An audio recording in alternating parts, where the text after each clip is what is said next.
ज्योत्सना जी और उनके पति जीवन की सारी जिम्मेदारियां पूरी कर चुके थे। पैसे की कोई कमी नहीं थी, तो घूमना फिरना भी लगा रहता था। अरे बेटी के घर जाकर तो मजा ही आ गया, लेकिन विदेश से अच्छा तो देश ही लगता है। अब मन को चैन मिला। अरे लेकिन वहां की औरतें देखिए, कितनी फिट, स्मार्ट और चमकती हुई। आदत से तो बाज नहीं आओगे आप। अरे मजाक कर रहा हूँ यार। अच्छा मैं जरा बाजार होकर आता हूँ।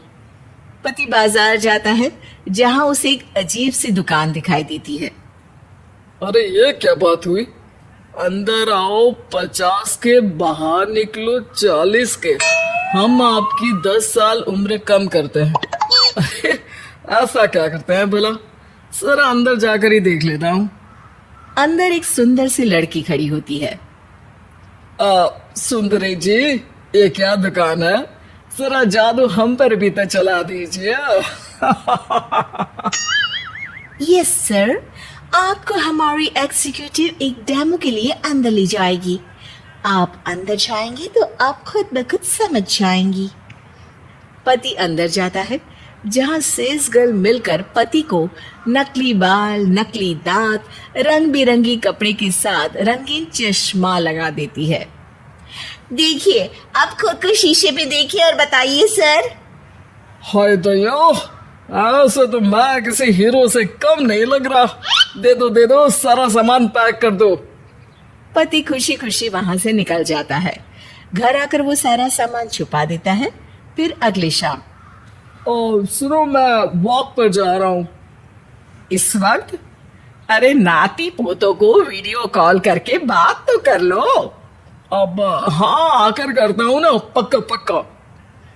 पति बाहर जाकर सारा मेकअप करता है और मार्केट में घूमता है, जहां उसे एक स्मार्ट सी महिला दिखती है। क्या आपको मुझसे कोई काम है? नहीं, आप तो बहुत हैंडसम है। थैंक्स। वैसे आप भी कम नहीं है। वैसे क्या उम्र होगी आपकी? लगता कितने का हूँ?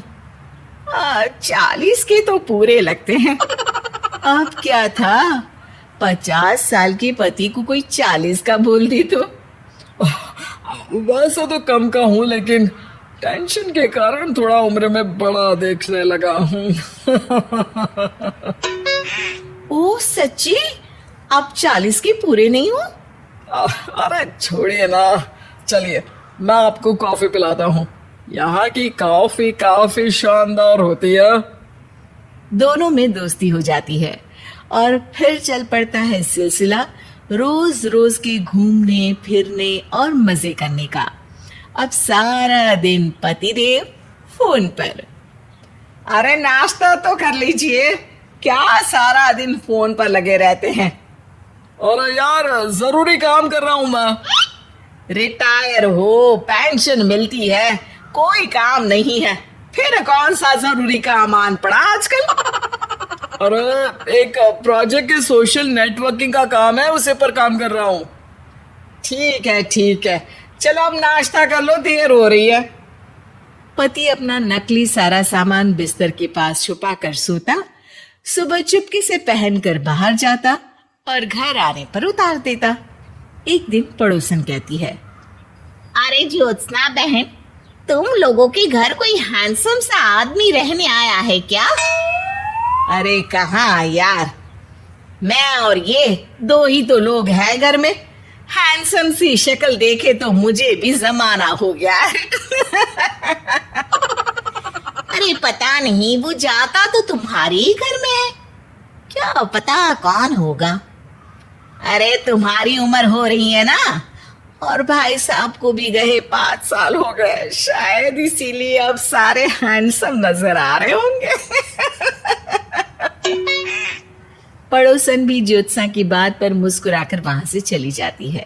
एक दिन, अरे सुनो जी, बहू बेटा और पोता आ रहे हैं, कुछ दिनों के लिए वो हमारे साथ ही रहेंगे। अरे शिट यार, ये क्या है? बेटे ने तो कर ली शादी, अब क्या करने आ रहा है यहाँ पर? अरे कैसे बात कर रहे हो जी, इस उम्र में तो माता पिता तरसते हैं कि बच्चे आकर साथ रहे, लेकिन आप है कि अरे ठीक है ना, लेकिन अब देखो सभी व्यस्त है अपनी जिंदगी में। ये लोग आएंगे रहेंगे, कितनी डिस्टर्ब हो जाएगी लाइफ। कैसी बात कर रहे हो? अरे जैसे बहुत हैपनिंग है ना तुम्हारी लाइफ, तो जो बच्चों के आने से डिस्टर्ब हो जाएगी। अरे दिन काटने मुश्किल होते हैं, बच्चे आ जाएंगे तो थोड़ा दिन रात पता तो चलेगा। ओफो ठीक है, लेकिन बोल देना कि ना कोई मेरे कमरे में आए, ना मेरी लाइफ में दखल दे कि मैं कहाँ जा रहा हूँ, क्या कर रहा हूँ, समझे?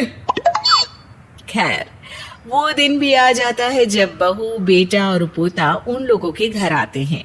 एक दिन, माँ जी आज मेड नहीं आई है तो मैं आप लोगों के कमरे में झाड़ू लगा देती हूँ। अरे नहीं बहू, वो तेरे पापा को ना पसंद नहीं है कि कोई उनके कमरे में जाए।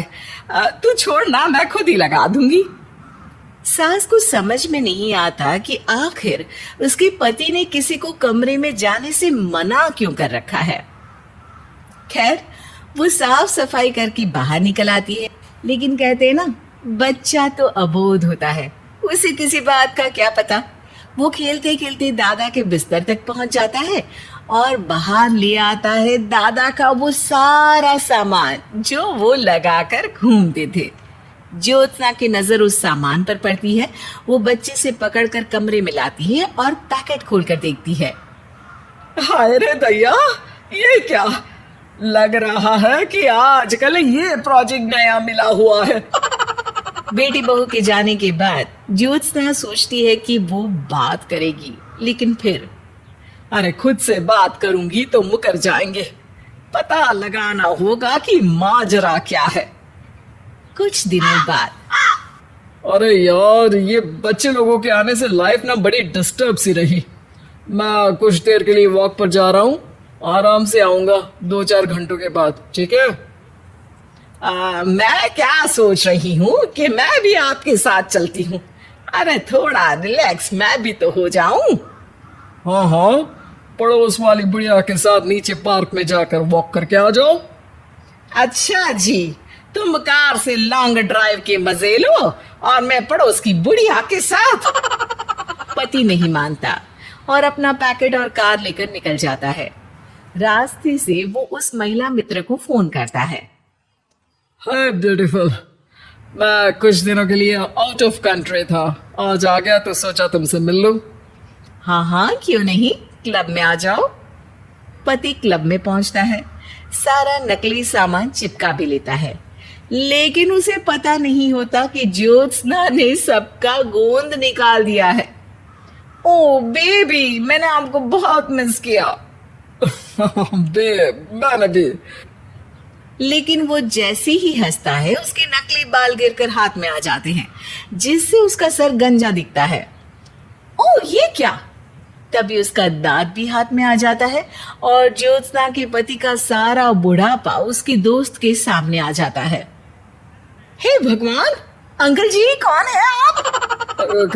कैसे बात कर रही हो अंकल? मैं तो तुम्हारा दोस्त हूँ। अरे पर हो तो अंकल ही ना। नकली दांत, नकली बाल और क्या क्या नकली है। पति को गुस्सा आ जाता है। वो महिला के बाल पकड़कर खींचता है, जिसके बाद उसका बाल भी उसके हाथ में आ जाता है और महिला के सारे पके बाल सामने आ जाते हैं। ओह, तो तुम भी उसी दुकान से हो? जाओ 50 की निकलो 40 के। हाँ, बढ़िया आई मुझे अंकल कहने वाली। लेकिन ये समझ में नहीं आ रहा कि मेरे बाल और दांत बाहर कैसे आ गए। तभी वहां ज्योत्सना आ जाती है। जी, मेरी वजह से। चलिए इन आंटी जी को नमस्ते कहिए, फिर घर चलते हैं और वहां मैं बनाऊंगी आपको 40 का।